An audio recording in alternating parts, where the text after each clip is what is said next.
When Pitt takes the field, they'll be up against the number 4 ranked team in the country, and they're going to be almost 20-point underdogs, Trey. Yeah, well, newsflash, Pitt fans, you're not playing the Youngstown Penguins this weekend. Okay, the Nittany Lions are going to put just a beat down on the Panthers. First time since 1999, they're in Beaver Stadium, and the blue-white tailgate is next.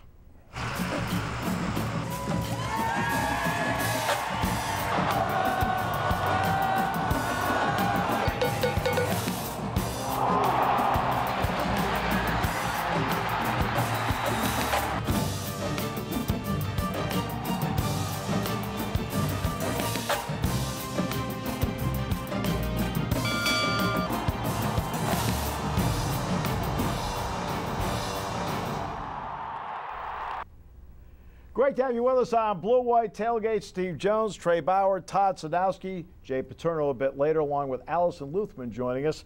Great to have you with us. It is Pitt Week. I know you're excited for that. Yeah. It used to be the biggest game for Penn State every single year. I mean, you could lose every game, and if you beat Pitt, you had like a decent year. So, I mean, there's just there could be. Let's just say this: there'll be more fights in the stands than on the field, Todd.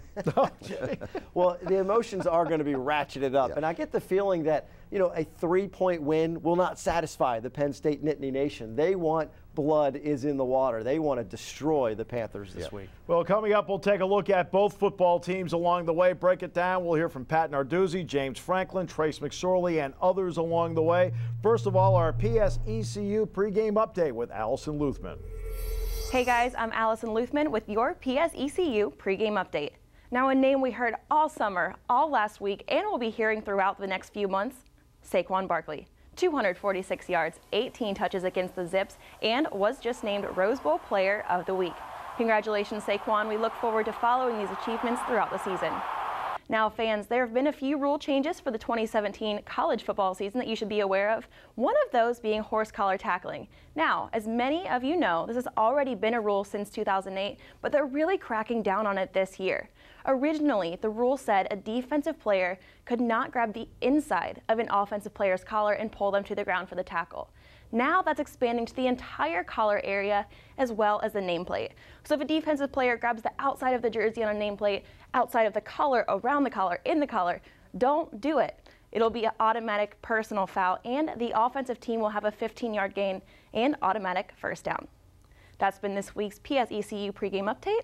We'll see you guys Saturday. All right, Allison, thanks so much. Appreciate it very much. All right, let's get to the series and let's look back on the series. Here is where it stands over the years between them. This will be the 98th meeting between them. This will only be the 24th game in Beaver Stadium between them. You appear to have a feel for the series. Yeah. I mean, I just yeah. Just to give you an idea, just kind of like looking back in the past. So we played Notre Dame, we played Alabama, we played Iowa. Okay, when I played, we were 4-1, 4-0, and against Pitt, we were 2-2-1. I mean, Pitt always gave us a tough game. But I don't see that happen on Saturday, Todd. Well, look, this is the reason why everybody's looking forward to this game is reactions like Trey's. I mean, it's an in-state rivalry. Coach Narduzzi has locked down the media. He's not allowing his players to talk, and he's even admitted, yeah, this is a different week for those guys. Well, you talked about the two coaches. They're taking different approaches, but they get the significance of all this. James Franklin and Pat Narduzzi. I understand the significance of this game, and I understand the importance of this game, but I'm also a huge believer that this is the most important game on our schedule because it's the one this week. Well, I think every game is big in its own way. I mean, Youngstown game is big because it's the first game of the season, Penn State game is a big game because it's an in-state rivalry game. It's important not only to the guys that sit in this room, but to the community out there, to the state of Pennsylvania, to the city of Pittsburgh. It's a pride thing. And that's why it's big. But, you go into the next week on Oklahoma State, it's big.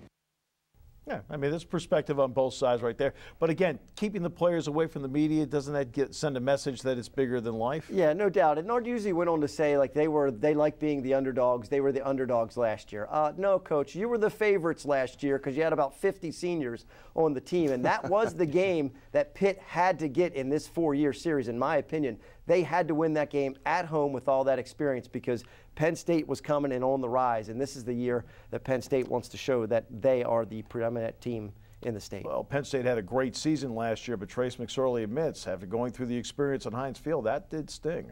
I mean, kind of how we lost last year definitely did sit and give you a bad taste in your mouth for a while last year. So, I mean, we'll kind of continue to kind of have that and use that a little bit as motivation. But kind of as Coach has been saying, just continue to approach it like it's the next game on the list. You know, it's interesting, though. People asked, did it cost them the college football playoff last year? It's a second loss, but when it came to the college football playoff, they always talked about the Michigan game. They never talked about this game. Yeah, I mean, quite frankly, obviously I'm a homer. I love Penn State, and I didn't think they deserved to be in the playoff last year. They had 2 losses. No matter how you cut it, they had 2 losses. The other 4 teams didn't, and they didn't deserve last year. All right, so that's last year. That's this year. So far, so good. I mean, on the usual list of people you don't like, you haven't mentioned any of them so far. We haven't talked about Notre Dame yet. Oh, we'll get to that later in the show, I'm sure. Coming up, we'll take a look at the Nittany Lion offense that rang up 569 yards against Akron as we continue after this.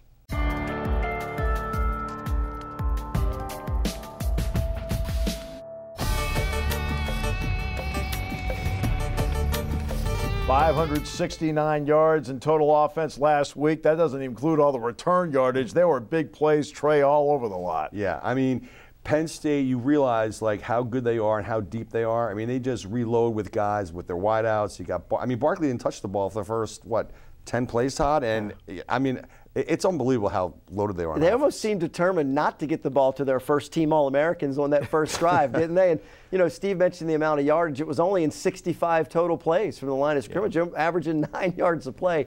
You know, they didn't have a lot of third downs that they needed to convert. They were moving the chains pretty quickly. So that brings us to our momentum moment, presented by Dr. Sorbera. It's the opening score of the season for the Nittany Lions.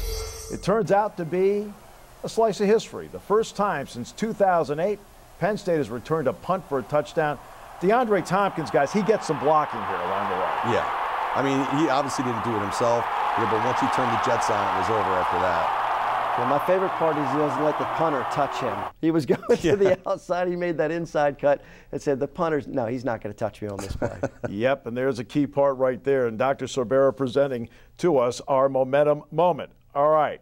Now we get, and the return game is going to be big this week both ways. I thought the biggest play in last year's game was not a scoring play, but it was Kadri Henderson's kickoff return that brought the ball to the 10-yard line after Penn State had scored. So you got to be good at both ends on this. Yeah, there's no doubt about it. I mean, I think that Henderson is an electric player.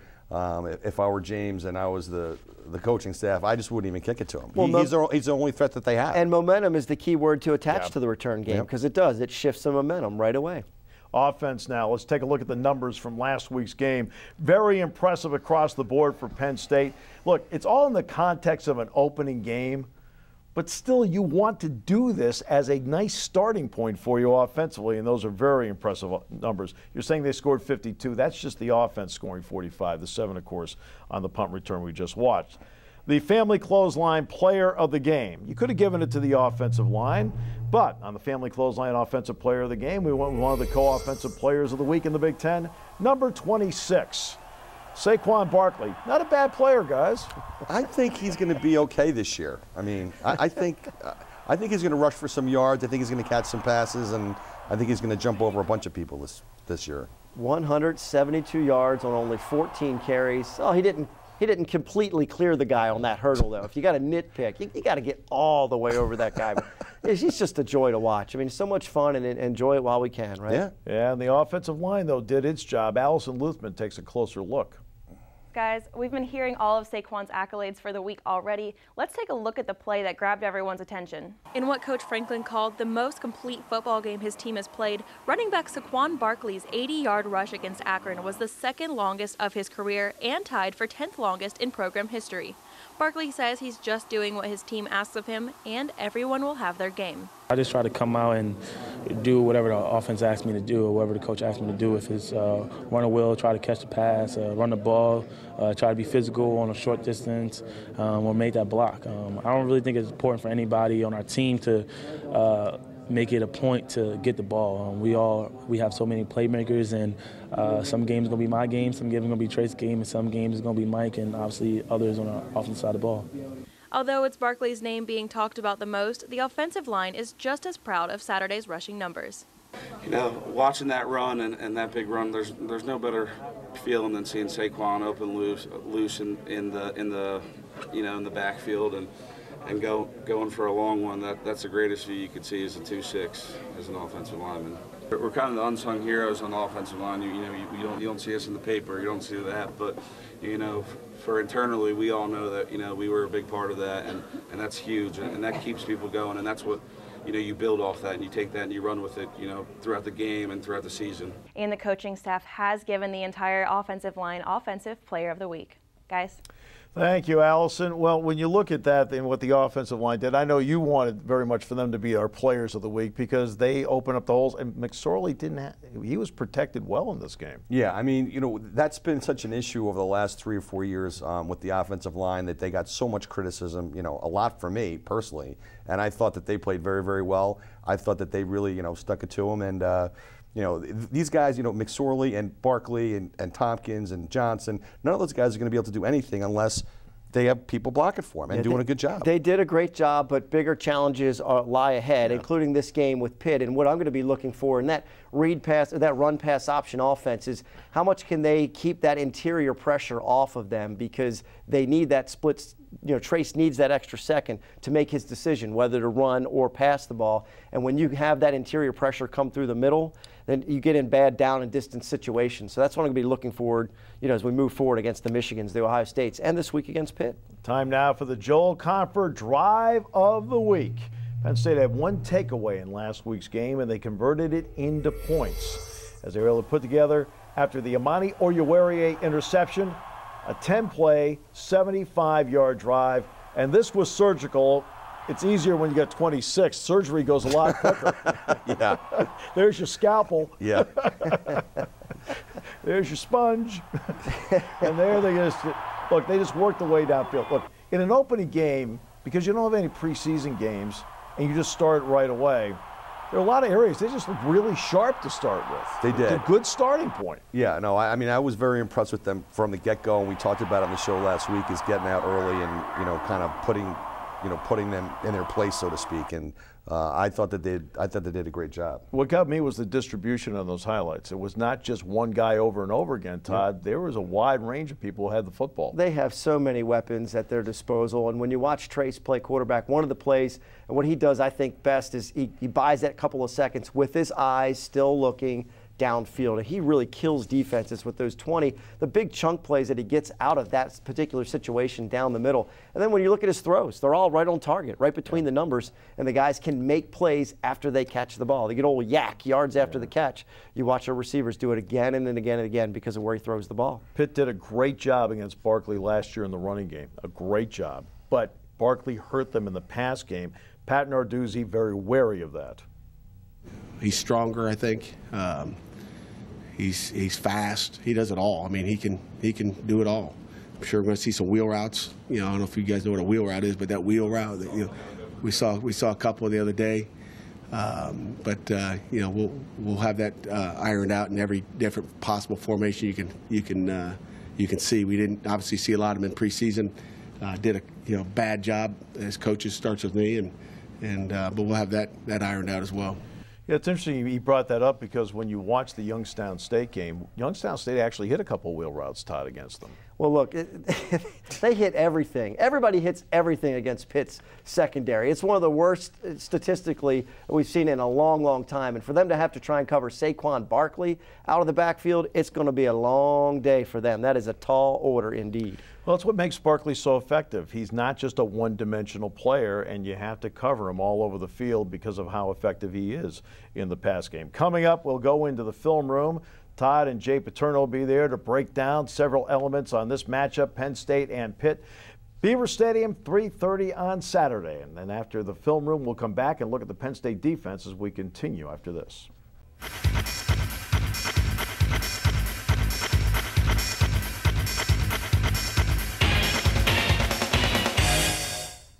We're back on the Blue White Tailgate, and welcome into the film room with Jay Paterno, sponsored by Beer Bellies Beverage. And Jay, this is a rivalry. I don't care what anyone says. You know full well this is a big, big-time rival. How special is it to you? Oh, I think it's great. I mean, this is one of those things as a kid, you know, every November it was that ride down Route 22 every other November for this game. So it's a big game and a lot of big things to talk about, and going to be more of a challenge, I think, than Penn State fans realize. So let's talk a little about their defense and take a look at what Penn State's going to do. A lot of options for Penn State to go at their defense. Absolutely. We take a look at the first slide, just kind of talking about some of the basic things that we want to talk about with their defense.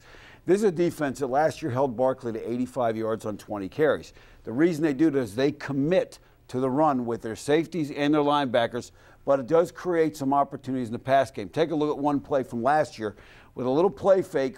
They get the fake in here, they get them out in the flat. We'll take a look at the video. But you see those linebackers and safeties are committed. They get a guy out in the flat, get him out in the open, and there's right in the first drive, get you 7-8 yards. Now, just talk about their basic defense. Their basic defense is 2 safeties high, corners rolled up, but they are keying the tight end and keying the slot wide receiver when Penn State's in a balanced set.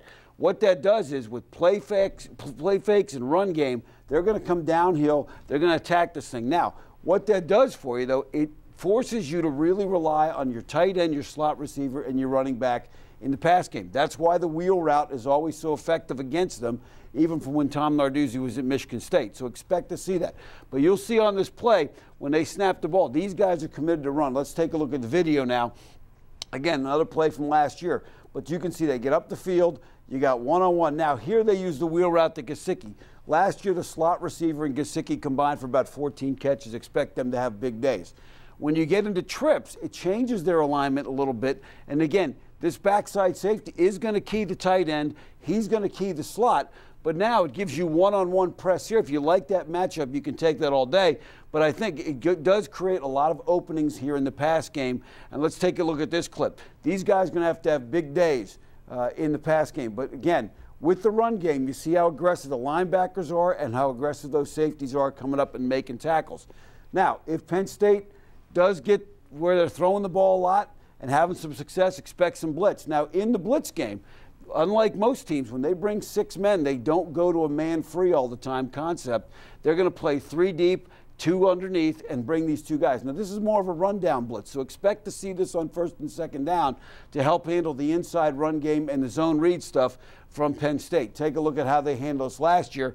Again, here comes the blitz. You see the linebackers cross. They pick it up. But it does leave a lot of openings in the pass game for Penn State. And again, this may be a game where Barkley has a lot of receiving yards, not as many run yards, but if you win the game, that's all that matters. And you can see on the score graphic with some of your slides, they got off to a great start. Pitt 28-7, so Penn State was forced to throw a little bit more. So, and if you look at the slow start, they're kind of playing the poker face, a little bit of coy with their offense, and you can see against Villanova last year, it kind of did the same thing. Yeah, absolutely. Their numbers against Villanova last year were very pedestrian, 2.5 yards per carry, only 3.9 yards per play offensively, but they jumped against Penn State. Leads me to think that there may be a little bit of hide and seek. Now, it almost cost them last week, but you may see some things this week. And this is a unit they want to keep on the field. No question. And if they can control the pace of this game, they'll stay in it. They'll give Penn State's problems, and they can win the game like they did last year.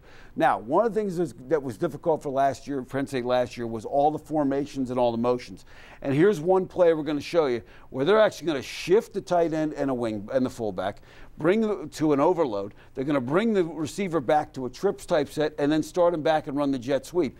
That causes the defensive line, linebackers, and safety to make adjustments. Take a look at the video, and you're going to see not only how many guys from Pitt are moving, but how many people from Penn State are making adjustments. And again, here's the jet sweep. They get one guy just a little bit out of step, and now there's a big play, and it changes your angles of pursuit from the secondary and linebackers. Here again, they do another thing. They shift the tight end. Then they motion the receiver in coverage. Penn State's in man-to-man. Now this guy's got to run through all this, make his adjustment, and then get through the traffic. And here this ends up being a touchdown. Take a look at the video now and watch this backside corner. When that receiver goes in motion, he goes from press to where he's got to cross the formation. And all of a sudden, he's got to avoid a linebacker, 2 guys, and a little bit of a pick play. They call it a rub play, kind of illegal, but, they didn't get called. Now, the other thing Penn State's going to have to do with all the run game that we expect to see, you're going to see something a little bit different out of Pitt. with their play action game. Now, Pitt is going to block the run play. So you're going to see a fake here to the front side. You're going to see the backside guard pull, and you're going to watch these linebackers get pulled up because they are keying O-line, running back, and the play fakes. And if Pitt's able to run the ball, look for some of this stuff. And again, last year, we'll show the video. You're going to see the backside guard pull. You're going to see Penn State's linebackers up almost on the line of scrimmage. He pulls the ball out, and he gets a guy open, and there's a 20, 25-yard play. So if Penn State can control the line and shut the run game down, they should do a great job. Of course, it's a different trigger man. They don't have Peterman anymore. They got to go to Max Brown. So he's really going to be tested in this one. We'll see what he's made of. I think that's going to be the key to the game for Pitt, no question. All right, Jay Paterno, you're a lot smarter. We're leaving the film room. We'll be back to talk more about Penn State's defense on the Blue-White Tailgate after this.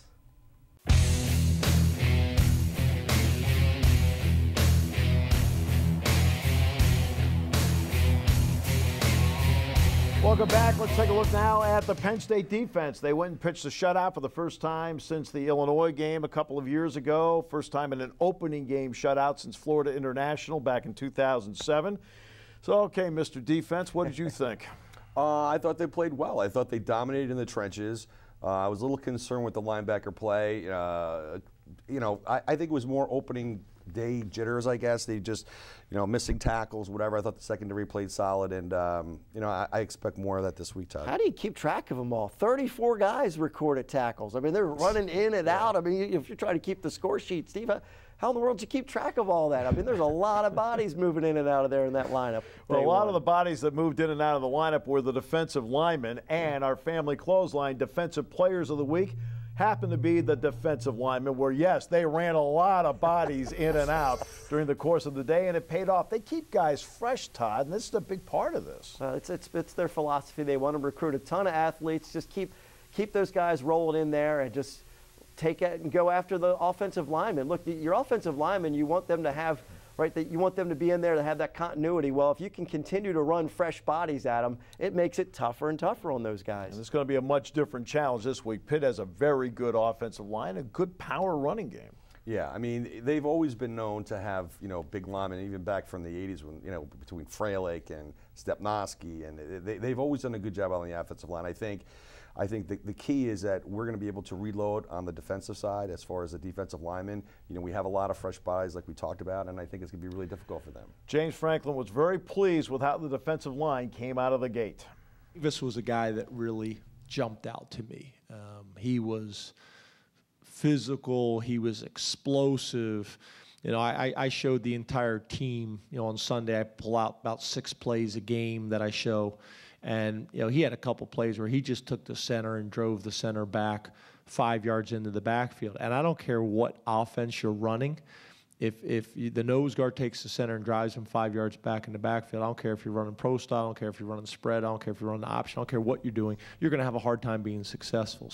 Tyrell Chavis had 3 tackles for losses. That's the player he was referring to there. Here's a guy who came into camp, I think, about the first week last year. Now he's had a full a full season, a full winter program, a full spring, a full off season, and it's showing. You can see how he's playing right now. I mean, it makes a big difference for him. Well, the strength program, it makes a huge difference, as you mentioned, Steve, in that off season in the winter. And get familiar with some of these names, you know, Nittany Lions fans, because they're going to rotate them in and out. And some guys will have a big game one week, others the next. And he was one that dominated against Akron, and they're going to look for guys to step up against different opponents. You know, Ryan Buchholz had a good game as well, and he's versatile, and they're going to rotate these guys in from tackle to D end and keep them out there. So get to know some of these defensive linemen. That's a good point about Buchholz, Todd. He did play very, very well in the game. Also, Amani Oruwariye had an interception in the game. We talked last week about length at corner down the road could become a very important factor in college football in general. Here's a 6'1" guy who laid out to make that play. Oh, it was a very athletic play. I mean, I guess the thing that concerned me a little bit is that he kind of got beat a few times, and you know, you're playing that position, you really have to have someone who's a sure tackler. But I think you know, with more experience that he does get, I think he's going to be fine. And on the interception, great technique, right? Yeah. He watched the eyes of the receiver. As soon as he was turning back, he looked back, made the adjustment. Very, very athletic pick there.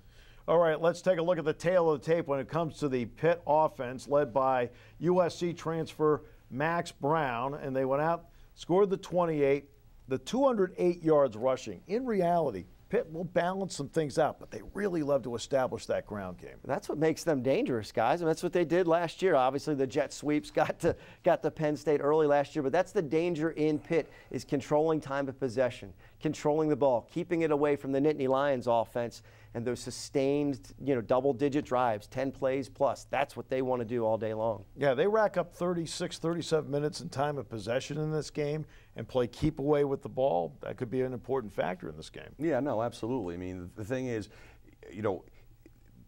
if it gets into an offensive kind of fireworks game, I mean, they're going to lose a game. They have to keep it tight. They have to protect the football. And if they don't, it's going to be a long afternoon for them. And Jester Way and Kadri Henderson, a big challenge for Troy Apke and the secondary. Man, they got a lot of ability. For me, guarding them, I go against people like Deshaun Hamilton, Brandon Polk in practice, so that helps me a lot for upcoming games. Yeah, that doesn't hurt. It really doesn't. And the other part, too, is that I mentioned this last week. Because they've been able to replenish the depth, and they have a lot of guys redshirting, the caliber of athlete you now face in your scout team is different than the caliber of athlete they were facing 2-3 years ago on the scout team. Makes a big difference. It makes a huge difference. I mean, the thing is, it's like, kids are they want to play earlier, but, many of the high school kids coming into college, they're not ready to play. And the fact is that if you have that one season, you have that second season underneath your belt. I mean, certainly with the offensive line you're seeing now where, they're recruiting better kids. They're stronger, they're faster, but experience is really important. You started to see that overall team speed improve like a year or two ago, and it's just exponentially. It's getting faster and faster and faster. What I'm interested to see is what Pitt's offense has to bring to the table, because they're going to have some wrinkles in the offense, and it almost cost them to keep it so vanilla against Youngstown State in the opener. It did the same thing, I think, against Villanova last year, struggled. So that's really not a great indicator of what to see coming up, because, look, they got nothing to lose. They're huge underdogs. They're coming on the road, won last year. They're going to put some wrinkles in that offense. Yeah, no doubt. And there's a team, Sean Watson's now the offensive coordinator. It's not like he doesn't know the Penn State defense. He was the offensive coordinator at Indiana, so we just saw him a year ago. They jump the two tight ends all the time. They'll jump them, Clark, Flanagan. They run a lot of jet sweep action, some legit when it comes to using Henderson, other times just as a decoy and window dressing to set up a power game. I mean, they do a lot of things. I mean, they keep a defense on their toes, and that's what you're looking for in the game, is how much will Penn State be able to react properly to who actually has the football, and also how will Max Brown react in this environment as well. Coming up, we'll take a look at more as we continue after this.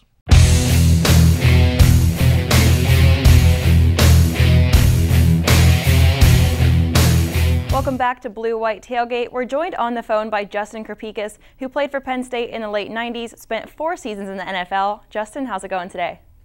Good. Now, you're a Pittsburgh native, played for Penn State. What does this rivalry mean to you? Actually went to high school at Central Catholic down in Oakland, which is in the shadow of the Cathedral of Learning and Pitt's campus. So, I mean, I remember being at Penn State games as a young kid, young enough to be on my dad's shoulders. And if you're from Pittsburgh and grew up when I did, that was the game. You knew nothing of Ohio State, Michigan, or Notre Dame, USC. Penn State was the battle of the state, the two of the toughest teams in the country, and it was always exciting. And growing up, were you rooting for Pitt because you're naturally from there? Nope. I've been a Penn State fan since right about when my memory kicked in, and the only place I wanted to go and the only place that I was a fan of. So, no, I was always a Penn State fan. That being said, I'm not a person that hates Pitt. I actually have a tremendous amount of respect for Pitt. And like Pitt, I just don't like them quite as well as Penn State. And you had the opportunity to play in 4 of those matchups. Are there any memorable moments from any of those games? I thought it was great being able to play back in Pittsburgh. The times we did, the original Pitt Stadium, which I grew up going to games at, being a part of that rivalry that I cared so much about as a kid was important. And then the other thing was that they were all really good games. I mean, basically, you can throw out the records or rankings or any of that when Pitt and Penn State play, because there's enough guys on both sides from the area that remember how it was, that it's going to be a fist fight. And not to bring back any bad memories, but in 2000, your team did lose the last game of the series. What were your emotions walking off of that field after that game? So I'll be totally honest with you. I love the sport of football more than anything in this world, okay, outside of my family, et cetera. There were only 2 times after a game where I never cared if I played again. My junior year at Central Catholic, we lost to North Catholic after beating them the previous 9 years. It was a rivalry in high school. And then the day that we lost to Pitt at Pitt Stadium my senior year, for a few hours after both games, I didn't care if I ever played again because that's how much it meant. That's how much it hurt. But like anything else, after disappointment, then you decide, hey, you got to pick yourself up and get going or just sit around and feel sorry for yourself. So that was a tough loss, and one of the few that I remember stinging that bad. I had actually just read an article that someone had wrote after that game about you, and you pretty much gave them the same answer. What kind of emotions go in now that you're kind of disconnected from the team and watching from home when you watch this rivalry?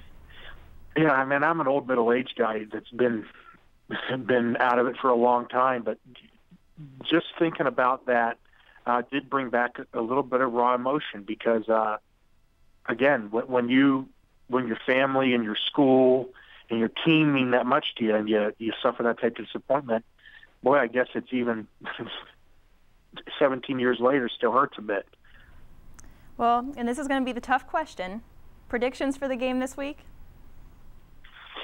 I'll be honest with you. I mean, I haven't done an interview in a long time because I've been out of it. But my entire life, when I did do it, when I was actually playing, I don't get into predictions. Leave that to Vegas and the prognosticators. All I care about is that these two teams go out and play like traditionally they have from the first time that they went up against each other and just make it a great game. And then I just hope the Penn State comes out on top, which I'm pretty good that they will, but I'm not predicting. And you did have a chance to go to one of the practices this year. What are you liking about this year's team? I think they're a really, really talented team, but also extremely efficient and businesslike. I was very impressed with the way that they practiced, the way that they handled their first game. They did exactly what they were supposed to. And then I'll tell you the other thing that most people may not know. Outside of that one practice I went to, that nearly every kid on his way into the locker room stopped and shook hands and said, thanks for coming, and did it to a couple of us former players that were there, look you in the eye, perfect gentlemen. And the other times I've got a chance to be around this team, it's the same thing. These are high quality, high character guys, and just happen to be great football players too. Justin, again, thank you for calling in with us today. We appreciate your time. Guys, we'll be back after this break.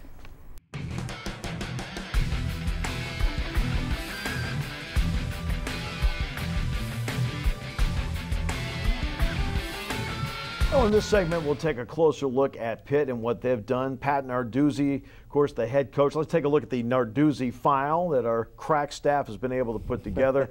This is his third year at Pitt. And, last year, let's face it, they beat Penn State and they beat Clemson on the road. 2 great wins. 2 of the top 5 ranked teams in the final poll last year. They beat. 1 at home and 1 on the road. You got to get a lot of credit for doing that. That Clemson game was in November, and just a little bit after that, they went ahead and won the national championship, and it was in Death Valley. So if you don't think they can come into a hostile environment and win, you're wrong. They've already done it with Coach Narduzzi. Yeah, they've done it before. Now they've got to do it with a new offensive coordinator. As I mentioned in a previous segment, look, he was at Indiana. He just saw the Penn State defense, 10 months ago. And he does a lot of the same things Matt Canada does, but now he's trying to do it with Max Brown, the transfer from USC. Yeah, I mean, I think it's going to be interesting to see how he does.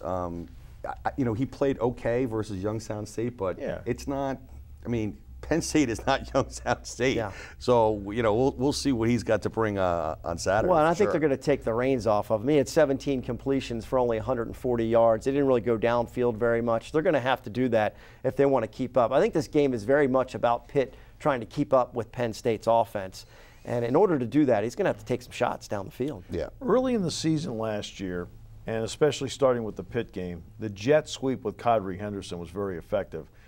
Took Penn State a little while, but once they get past the midseason point, Penn State then started to really handle that play. Todd, they're going to have to do that again because this guy runs it as well as anybody in the country. Well, and one of the ways to do that is exactly what Coach Franklin was talking about previously, is to blow up the center. Yeah. Get in the backfield, get some interior pressure from the defensive tackle. So as they're swinging around, he's got to take it a little bit wider to get it and obviously set the edge. So look, they want to do the jet sweep, and Penn State's very keenly aware that it's going to be coming, so they should be prepped and ready to go for it. James Franklin knows that Henderson is a weapon in so many ways for Pitt.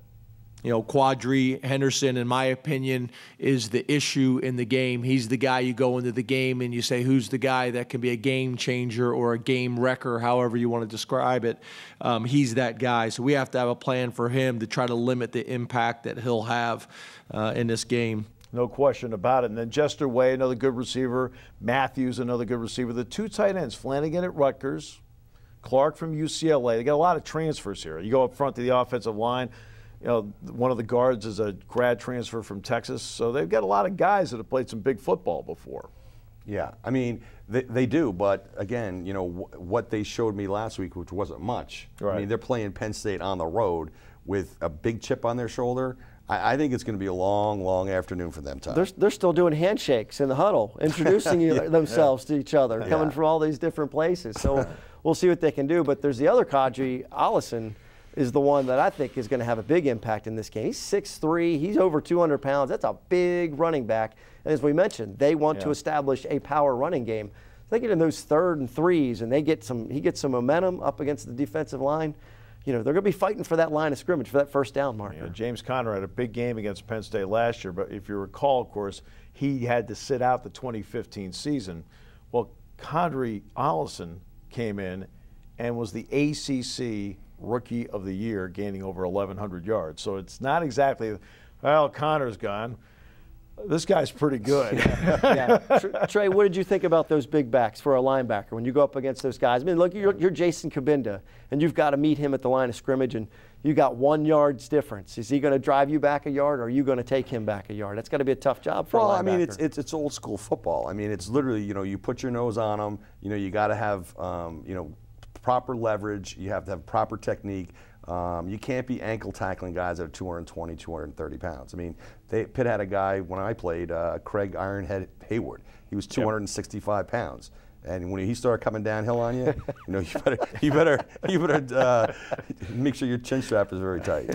Alex Buchser had to sit out the first game in a suspension up front on the offensive line. He is back for this game for Pitt. On the defensive side, though, Quentin Ward-Guinness was not going to play anyway, although now it turns out he has an injury, he's out for the year, but he had a 3-game suspension. Jordan White had 3-game suspension, so those two are definitely out of the game. And defensively, they did not put together a masterpiece against Youngstown State. Look, I've restrained myself from busting on their secondary, but really the only covering that Pitt does is by their beat reporters covering the team. Yeah. The secondary is just atrocious. I mean, they got Mason Rudolph next week for Oklahoma State. Yeah. McSorley could throw for 500 yards. I mean, last year, every quarterback they faced threw a career high against them just about. So I'm not so sure we need a running game against Pitt to move the ball down the field. I mean, McSorley should have a huge day against this secondary. Well, Trace does himself see some opportunities, Todd.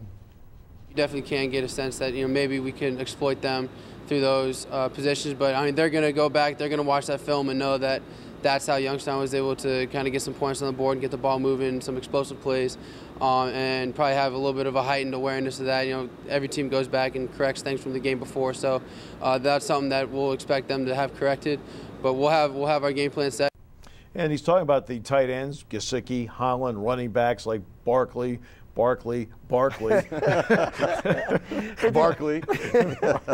Did you see the half smile he was masking, though, too? I mean, they see the film. They know they can take advantage of some opportunities. And you have to execute it, though. Absolutely, no doubt about it. And DeAndre Tompkins found, there's another weapon. He had a great first game, and I love to see what he did when he caught the ball, makes the first guy miss, whether it's on the return or in the receiving game. So he could have a big day, too. I think you guys finally got a real good look at Jajuan Johnson last week. What did you think?